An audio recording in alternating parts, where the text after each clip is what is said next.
안녕하세요, 여러분. 오늘은 이혼 후 과거 양육비 청구권의 소멸시효에 대한 중요한 대법원 판례를 분석해 보겠습니다. 과연 자녀가 성년이 된 후 과거 양육비 청구권의 소멸시효는 언제부터 시작될까요? 함께 알아보시죠. 사건 개요. 먼저 사건의 개요를 살펴보겠습니다. 청구인인 갑과 상대방인 을은 1971년 혼인신고를 하고 1973년에 자녀인 병을 낳았습니다. 그러나 1974년부터 별거를 시작했고 1984년에 이혼이 확정되었습니다.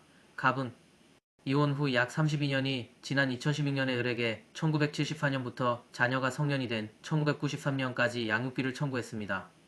법적 쟁점. 이 사건에서 법적 쟁점은 크게 두 가지입니다. 첫째, 과거 양육비 청구권의 소멸시효가 언제부터 진행되는지 여부입니다. 둘째, 소멸시효의 기산점입니다.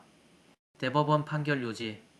대법원은 과거 양육비 청구권에 대한 소멸시효가 자녀가 성년이 된 때부터 10년간 진행된다고 판시했습니다.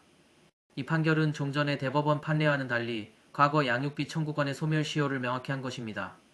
기존 판례와의 변경사항. 이번 판결은 기존 대법원 판례와 비교했을 때 중요한 변화가 있습니다. 이전에는 과거 양육비 청구권이 구체적인 청구권으로 성립되기 전에는 소멸시효가 진행되지 않는다는 입장이었습니다. 그러나 이번 판결에서는 자녀가 성년이 되어 양육 의무가 종료된 때부터 소멸시효가 진행된다고 명확히 규정했습니다. 이는 부모 간의 경제적 형평성과 자녀의 복리를 동시에 고려한 결정입니다. 판결의 상세 내용. 대법원은 이혼한 부부 사이에서 어느 일방이 과거에 미성년 자녀를 양육하면서 생긴 비용의 상한을 상대방에게 청구하는 경우 자녀의 복리를 위해 실현되어야 하는 과거 양육비에 관한 권리의 성질상 그 권리의 소멸시효는 자녀가 미성년이어서 양육 의무가 계속되는 동안에는 진행하지 않고 자녀가 성년이 되어 양육 의무가 종료된 때부터 진행한다고 판단했습니다. 이는 자녀가 성년이 되기 전까지는 양육비 청구권이 추상적 권리로서 구체적인 청구권으로 성립되지 않기 때문입니다. 판결의 의의와 시사점.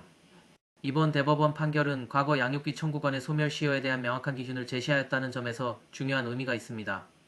자녀가 성년이 된 후에도 양육비를 청구할 수 있는 기간이 제한됨으로써 부모 간의 경제적 책임이 명확해졌습니다. 이는 이혼한 부모들이 양육비 문제를 신속하게 해결하도록 유도하는 긍정적인 효과를 기대할 수 있습니다. 결론. 이번 대법원 판결은 이혼 후 과거 양육비 청구권의 소멸시효에 대한 중요한 기준을 제시했습니다. 자녀의 복리와 부모 간의 경제적 책임을 고려한 이번 판결은 앞으로 유사한 분쟁 해결에 큰 도움이 될 것입니다. 이 영상을 통해 과거 양육비 청구권과 소멸시효에 대한 이해를 높이셨길 바랍니다. 시청해주셔서 감사합니다. 도움이 되셨다면 좋아요와 구독 부탁드립니다.